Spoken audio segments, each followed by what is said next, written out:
সম্মানিত মসজিদের মুসল্লি, এত বড় পাওয়ারফুল মানুষ, এত বড় দয়াশীল মানুষের পর মহিলাকে বলতে পারলেন না, যাও তোমার পাপ ক্ষমা হয়ে গেছে, তোমার শাস্তি আর হবে না, এই কথা বলতে পারলেন না? জেনা বিবাহ করার পরে জেনায় লিপ্ত হলে অন্তত এই কথাটা মনে রাখেন, তার বেঁচে থাকার কোনো সুযোগ নেই। এরপরে মসজিদের মুসল্লি নিরাশা হবেন না। মুসলিম পুরুষ ও নারী সকল মুসল্লিকে বলছি, নিরাশা হবেন না। শুনুন, আপনাকে বলি, আজ থেকে যদি এই জেনার পাপ বন্ধ করতে পারেন, আজ থেকেই যদি এই মোবাইলের গল্প বন্ধ করতে পারেন, তাহলে পৃথিবীর যে কোনো বিপদ থেকে বেঁচে যাবেন, যে কোনো বিপদ।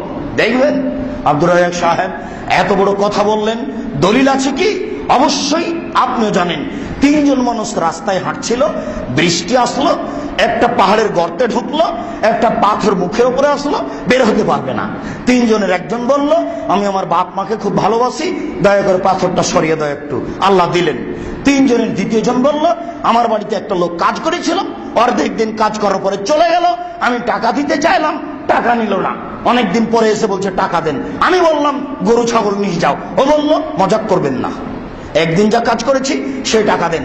আমি বললাম মজাক করিনি, সব তুমি নিয়ে যাও, যদি তোমাকে সন্তুষ্ট করার জন্য করে থাকি তাহলে পাথর একটু সরিয়ে দাও। আল্লাহ দিলেন। তৃতীয় জন বলল, আল্লাহুম্মা ইন্না আন্না বিনতা উম্মি বিনা আম্মি, আমার এক চাচার মেয়ে ছিল, ওই পোহা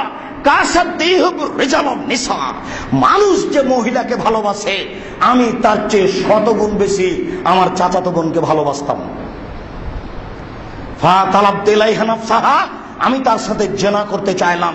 সে বলল, আমি যদি তার সামনে 100 দেনার পেশ করতে পারি তাহলে সে জেনা রাজি হয়ে যাবে। আমার চাচাতো বোন ভেবেছিল আমি 100 দেনার সংগ্রহ করতে পারবো না, আমি গরিব মানুষ। আমি হাড় ভাঙ্গা পরিশ্রম করে 100 দেনার সংগ্রহ করে নিয়ে চলে আসলাম কাছে। আমি তার দুই পায়ের মাঝে বসেছি, আমি জেনা করব। তখন আমাকে বলছে, আব্দুল্লাহ, এ আল্লাহর বান্দা, ইত্তাকিল্লাহ, আল্লাহকে ভয় কর। ভাষাটা ব্যবহার করতে পারবেন? ইত্তাকিল্লাহ। আপনার জেনার গল্প হয় কেন? আপনার আল্লাহর ভয় নেই আপনার ভিতরে। আপনি আল্লাহর জাহান্নামের 5 পয়সা দাম দেন না, আপনি আল্লাহর জান্নাতের 5 পয়সা আশা করেন না। মহিলা বলছে, বান্দা ইত্তাকিল্লাহ, তুই আল্লাহকে ভয় কর, ওলা তাকতামিল খাতামা, আমাকে অসতী করিস না, আমি একজন সতী নারী। আমি ওখান থেকে উঠে গেছি। আল্লাহুম্মা ইন কুনতা তাআলাম, তুমি যদি মনে করো ইন্নী ফালতু যালিকা লিবতিকা ওয়াজহাকা, আমি তোমাকে সন্তুষ্ট করার জন্য আমি জেনা করিনি, আমি উঠে গেছি, তাহলে আজকে তুমি গর্তের মুখ থেকে পাথর সরিয়ে দাও। আল্লাহ বলেন, আচ্ছা ঠিক আছে, সরিয়ে দিলাম। বুখারী মুসলিম। কি বলছো যুবক? আজকে তুমি যদি এই জেনার কাজ বন্ধ করতে পারো, তুমি পৃথিবীর যে কোনো সমস্যা থেকে বেঁচে যাওয়া। তবে বন্ধ করতে হয় এরকম পাথরের মতো হয়ে, ইবলিস যেন তোমাকে নড়াতে না পারে। সম্মানিত মসজিদের মুসল্লি, আপনি যদি এই কাজ বন্ধ করতে পারেন তাহলে বিচারের মাঠে আপনি বিশেষ ছায়াতলে থাকবেন। আল্লাহ রাসূল বলছেন, বুখারী মুসলিম, 7 শ্রেণীর মানুষ বিচারের মাঠে বিশেষ ছায়াতলে থাকবে। 7 শ্রেণীর মানুষ বিচারের মাঠে বিশেষ ছায়াতলে থাকবে। তার এক শ্রেণীর মানুষ, রাজুলুন দাত হেমরাতুন জাত হাসাবিন ওয়া জামালিন, সম্ভ্রান্ত পরিবারের সুন্দরী নারী, সম্ভ্রান্ত পরিবারের সুন্দরী নারী তাকে জেনার দাওয়াত দিল। বলল, যুবক আসো, আমি জেনায় লিপ্ত হব। তখন যুবক বলল, ইন্নী আখাফুল্লাহ, আমি আল্লাহকে ভয় করি। এই ভাষা যদি তুমি বলতে পারো যুবক, সম্মানিত মসজিদের মুসল্লি, আপনি যদি এইভাবে বলতে পারেন, 5টা ছেলের বাপ আপনি, এরপর আপনার দিন দিন দিন জেনা বেড়ে চলেছে, হাজারো মহিলার সাথে আপনার জেনা চলছে। আশ্চর্য দেশ, সেঞ্চুরি হয় জেনার নামে। এটা নাকি প্রতিষ্ঠান, হাজারো নারীর সাথে আপনার জেনা চলছে।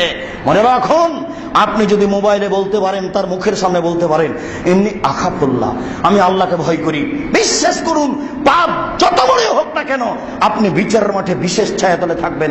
আপনাকে আমি সেদিন বলেছি, আল্লাহ রাসূল বলছেন, আল্লাহ তাআলা বলেছেন, লাউ বালাগাত জুনুবুকা আনানাস সামায়ে, মানুষের পাপ বেশি হতে হতে হতে হতে যদি আকাশে ঠেকে যায়, তারপরে বলে আল্লাহ আমার ভুল হয়েছে, তুমি মাফ করো, ফাগাফারতু লাহু, আমি তাকে মাফ করে দেব, ওয়ালা উবালি, আমি পরোয়া করি না সে কত বড় পাপী, আমি পরোয়া করি না ও কত বড় পাপী, আমি পরোয়া করি না ও কত বড় পাপী, আমাকে বলেছে আমার ভুল হয়েছে, বলার সাথে সাথে আমি ক্ষমা করে দেব। সম্মানিত মসজিদের মুসল্লি, নিরাশার কিছু নেই, আপনি একটু বলতে শিখুন। এরপরে আপনাকে বলছি, উপস্থিত মসজিদের মহিলা, আপনাকে আমি বলছি, জেনা হয়েছে তাতে আসে যায় না। আপনি মনে রাখুন, চারটে জিনিস করতে পারলে জান্নাতের যে কোনো দরজাতে ঢুকতে পাবেন। চারটে জিনিস করতে পারলে জান্নাতের যে কোনো দরজাতে ঢুকতে পারবেন। চারটে জিনিস করতে পারলে জান্নাতের যে কোনো দরজাতে ঢুকতে পারবেন। 1, 5 ওয়াক্ত সালাত আদায় করতে হবে। 2, রমজানের রোজা থাকতে হবে। 3, স্বামীকে মেনে চলতে হবে। 4, জেনা বন্ধ করতে হবে। এই 4টা কাজ করতে পারলে জান্নাতের যে কোনো দরজা খোলা। সম্মানিত মসজিদের মুসল্লি, আল্লাহ তাআলা আপনার সাথে ওয়াদা করেছেন, অশ্লীল কাজ ঘটে গেছে চিন্তা করবেন না, আল্লাহ তাআলা আপনার সাথে ওয়াদা করেছেন, ওয়ানাহান নাফসা আনিল হাওয়া ফাইনাল জান্নাতা হিয়াল মাওয়া। পুরুষ নারী আদম সন্তান যদি তার অশ্লীল কাজকে বন্ধ করতে পারে, আমি আল্লাহ তার সাথে ওয়াদাবদ্ধ, আমি তাকে জান্নাতুল মাওয়া দেবই।